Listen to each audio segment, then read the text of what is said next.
Bonjour camarades clusiens. Le moment où nous passons du statut de septuagénaire à celui d'octogénaire marque, pour la plupart d'entre nous, le 60e anniversaire de notre sortie de l'ENH.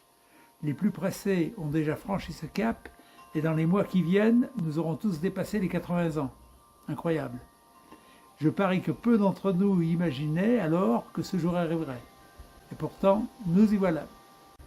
En ce solstice d'été, plutôt que de nous attarder sur les petites misères du quotidien, rappelons-nous que nous n'avons pas tous la chance d'atteindre cet âge. Ayons aussi une pensée pour nos camarades malades, ainsi que pour ceux qui nous ont déjà quittés. Pour tenir bon, nous connaissons la recette. Bouger, éviter les excès, ne pas tomber, bien dormir, stimuler son esprit, lire, rire, s'exprimer, cultiver sa curiosité et entretenir ses amitiés. Par sa discipline, ses exigences et la structure qu'elle nous a donnée, notre école nous a bien préparés à suivre ces sages recommandations. Mais j'aimerais partager avec vous une approche un peu différente, plus active peut-être, pour aborder cette nouvelle étape de notre vie. Face au temps qui passe et qui devient avec la santé notre bien le plus précieux, il n'est plus question de le gaspiller. Nous devons également composer avec un déclin physique qui, à des degrés différents, nous touche tous. C'est pourquoi j'ai choisi de placer les années qui nous restent sur une trajectoire ascendante en crescendo. Mon ambition n'est pas de finir en résistant simplement à l'usure du temps, mais de conclure le voyage en apothéose, avant de tirer ma révérence avec élégance et de laisser la place aux générations qui nous suivent.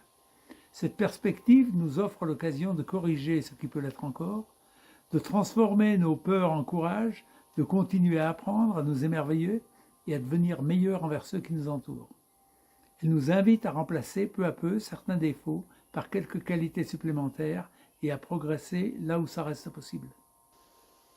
Chaque obstacle devient alors un défi, chaque difficulté une occasion de grandir et d'apprendre.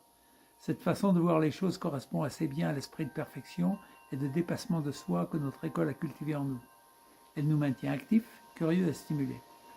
En tout cas, cette vision m'aide à garder le cap afin de parcourir le dernier tronçon de la route dans les meilleures conditions possibles, et je l'espère avec beaucoup de bonheur et de sérénité. Voilà ma petite recette. Si elle peut vous inspirer, tant mieux. Evelyne et moi vous souhaitons encore de très belles années, riches de projets, de rencontres, d'amitié et de joie.